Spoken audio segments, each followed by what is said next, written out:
The story begins with Young, a girl whose biggest problem is that her emotions are too cold, almost lifeless. She's sitting at a restaurant in Dubai and her mother suddenly joins her. The mother looks at her and says, "Isn't this enough already?" We learn that Young has been coming to this same restaurant, ordering the exact same meal for 10 years straight without ever getting tired or bored. Then she starts telling her mother about everything that's happened in her life, but her mother cuts her off, saying she doesn't want to hear anything. Young looks her straight in the eyes and says firmly, "Don't interrupt me again while I'm talking. This is the first time you've heard your daughter's voice in 20 years. Didn't you miss it even a little?" Then her mother notices a wound on her hand and asks, "What happened?" Young replies that her job exposes her to injuries like that every single day. Her mother says she left her plenty of money. She doesn't need to work like this.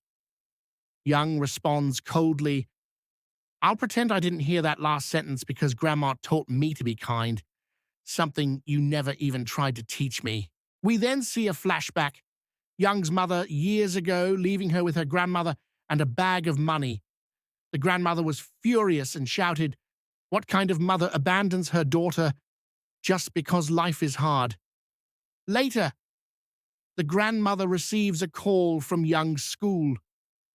The teacher tells her, "Since the dissection class 2 months ago, Young has been begging me to bring her another frog so she can dissect it again." The grandmother goes and brings a frog for her. When Young begins dissecting it, the grandmother grabs the scalpel and cuts her own hand, saying, "These creatures feel pain just like we do. If you don't want to get hurt, don't hurt others." A wise lesson indeed.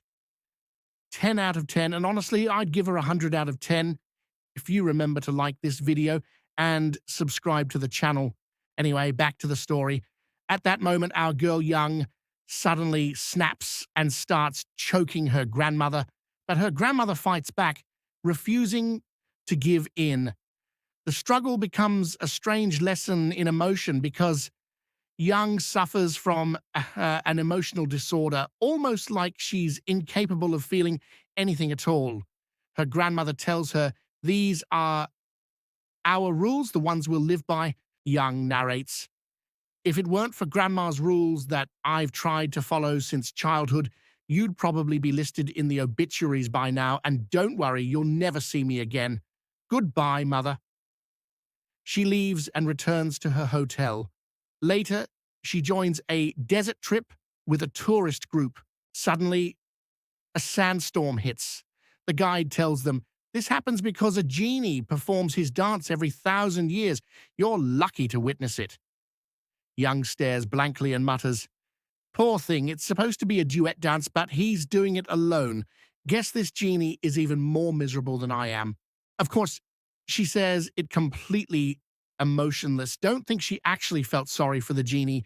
When the group leaves, Young takes another path alone, and her friend texts her to ask if the trip's going well, and Young replies, "The desert is beautiful, vast, and silent.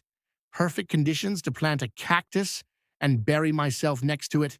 Her friend advises her to control her anger and listen to the ticking of her watch to calm down.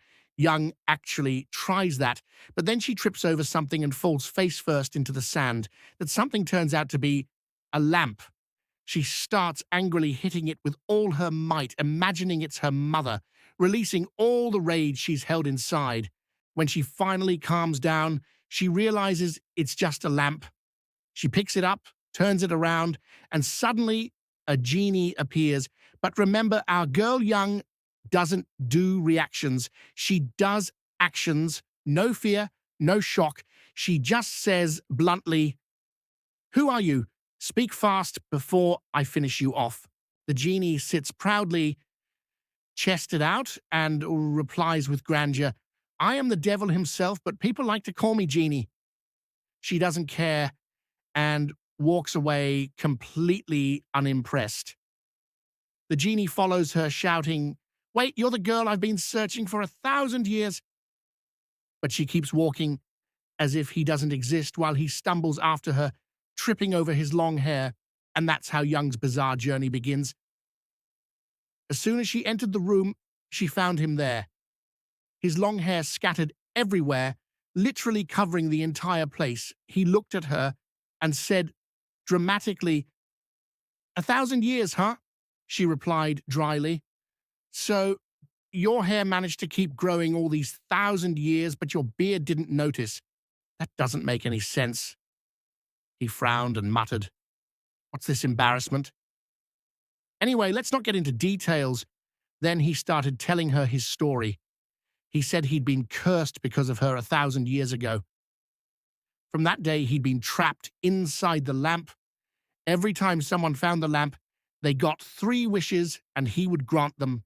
Through the centuries, his assistant, Uncle Said, was the one who kept him updated on the world outside, the changes, the wars, the inventions, everything. Uncle Si even had the ability to transform into a black panther. One day, Uncle Si told him, "Humans now believe in something called reincarnation, that souls can come back in another life."